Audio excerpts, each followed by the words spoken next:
going on YouTube? It's Jim from My Tiny Atlas, and in this video we'll be touring our Kyoto Airbnb. But be sure to watch all the way to the end to catch all of our travel tips and hacks, and even a way to get 45 off your first Airbnb booking.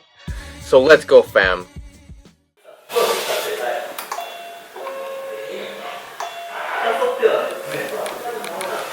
Just a minute!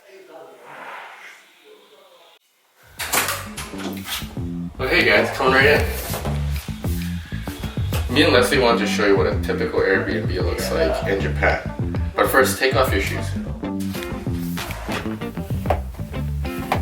So typically, you're going to take off your shoes before you come in the house. Now, as you can see, there's not much room to walk in here. If I had even a little bit of wider shoulders, I don't think I'd be able to fit in the door.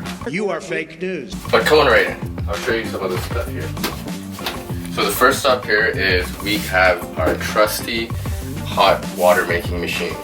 It's a boiler obviously, and this thing is amazing. A little bit of hot water can go a long way. Me and Leslie, we can take showers all day and not run out of hot water. Right here is the standard kitchen. It's small, but it gets the job done. So you got your heating range right here and the sink, and a lot of times it'll come with little utensils and cooking tools. And that's pretty amazing because a lot of people have dietary conditions where they can't eat certain things, like they may be vegan, or they may be gluten allergy, or they may need halal or kosher food, so they can't eat a lot of stuff here in Japan. So to have the option to cook is an amazing thing in an Airbnb. Not every Airbnb comes with it, but this one did. If you follow me to the bedroom, this is where the magic happens. Or, yeah, this is where we just come here to sleep. But anyways, this is a pretty standard bedroom in Japan. So you can see that it's quite small. It's a studio apartment pretty much. There's 2 beds and barely any room to work with. If you book an Airbnb in Japan, you'll find that a lot of the places only allow for 2 people. And that's not because they're trying to maximize the profit or anything like that. It's just that, look at the space. You're not going to have any chance to move around if you have more than 2 people in here. I can't even imagine what the shower scenario is going to be like if you have 5 or 6 people. I don't know how you guys would even figure that out. But yeah, so we got the beds here. To be honest, we've been here for a few days now, and it didn't look like this 5 minutes ago. Me and Leslie just had to run around, clean everything because it was an absolute disaster. And you know how girls are with their makeup. But props to this Airbnb because their pillow and the mattress is amazing. We slept like angels. It's got this memory foam mattress on top, and I don't know what's in these blankets, but because I want to take them home because they're damn warm. Me especially, coming from Canada, I want to feel like home. So I blast the AC, which in turn has me sleeping in the blankets to warm up. We've had a really comfortable time staying here. Kudos to the Airbnb host for sure. If you follow me up here, so a lot of times they don't come with a balcony, and this one did, but it looks like this is specifically for you to be able to dry your clothes. Not that you're going to be able to do any of that right now because it's been raining for the last couple of days. This is a pretty standard, like you have little coffee tables. I don't know if you want to drink coffee in the morning here, but I love the Japanese coffee, so I'm always out the door. Essential thing is a power bar. This is key. This is such a lifesaver because most of the times you have devices, and especially if you're trying to charge your camera, your cell phone, your external batteries, and the pocket Wi-Fi, you're gonna run out of room pretty quick. And if you take a look at our closet here, it looks kind of sad. I pressed these 2 shirts when I got here, and I didn't want them to get wrinkles so they're not in the bag, but it looks, there's nothing even in here. So it's pretty standard. If you look over here, they got the kettle pot, microwave, and a mini fridge. That's pretty standard as well. Kettle pot if you want to grab a bowl of cup noodle and you want a midnight snack or something like that, you can definitely go ahead and do that. microwave to microwave some food, and if you got any leftovers from your favorite restaurant that you visited earlier, you can put them in here. Most of the time they are not going to get any bigger than this, so don't be expecting to bring on 3 bags of groceries or anything like that, because I mean, just look at the space. There's barely any room to put anything in. So if you have a fridge like this and it's running all night, you're not gonna be able to sleep at night, right? So, oh yeah, so come on here. Come. I'll show you the bathroom. This is pretty cool. We like this. If you look inside, this is what a standard Japanese bathroom would look like. You'll notice that there's no shower curtains. There's water all over the floor because I just showered. My bad.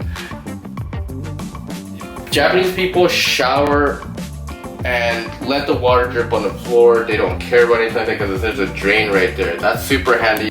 So if you follow me to the bathroom, the toilet, this is handy because we like that this is separated from this, because I could be doing my business over here and Leslie could do whatever she's doing over here. One cool thing about this toilet is that if you'll notice that it's got a sink on the top of the toilet.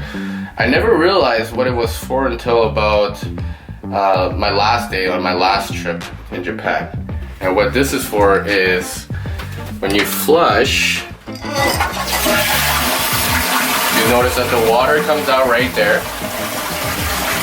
So you got the towel, right? So if you have to go to a midnight tinkle, you don't want to be going and turning on the water here or out here and waking up everybody. You can just do a light rinse and then wipe up.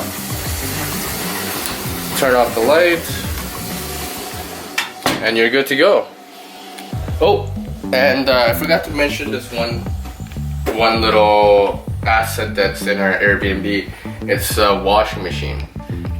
This is super convenient for guys that are traveling for long periods of time, because you're not going to want to stuff your old, sweaty, smelly clothes into your baggage and have everything smelling like your stinky old underwear, right? So put that in there and do the wash, dry it out there, and that's good to go.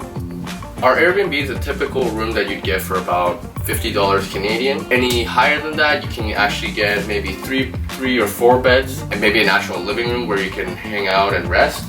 But yeah, this is pretty standard. And for an Airbnb, a lot of times we found that they're generally pretty clean. This one especially, because we read the reviews, right? We did our research, we read the reviews. Cleanliness for me and Leslie is a huge factor, because for us to stay in some place and sleep at night and shower and know that it's not going to be clean, we're not going to feel comfortable at all. And it's just going to make the rest of the travel not that great. Another factor that we wanted to discuss was the location. And I'm here to talk to you about the L word. Location. Location was key in how we decided the Airbnb this time, because we learned from last time when we stayed in Kyoto, we were half an hour out of the central town and we just did not have a good time. Especially the public transportation might not be up to par. In Kyoto there's only mostly buses, which took a real long time and you can hardly find a seat. And subway system was very limited on destinations that they'll go to. Being in the heart of Gion district, where we are right now, we had the most amazing time walking around. We can walk down the river, we can walk for 10 minutes and find the most amazing traditional food.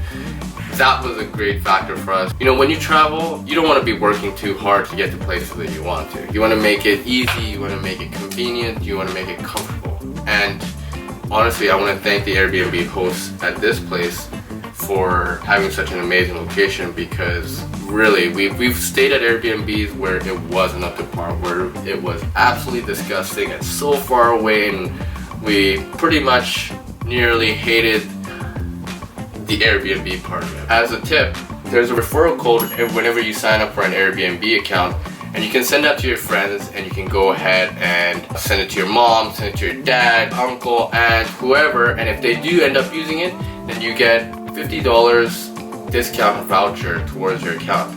And me and Leslie have been taking advantage of that quite a bit, especially if you're staying in some place like this. That's equivalent to having one night free.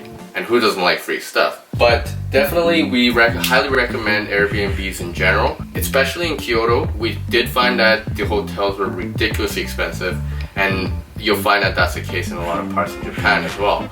And for us to be able to spend only about a third of what we're going to spend at a hotel and stay at some place where, you know, realistically we're only here to sleep, so we're not going to need anything fancy. But yeah, we don't have valet service, we don't have bellboys and all that stuff, but we can manage on our own.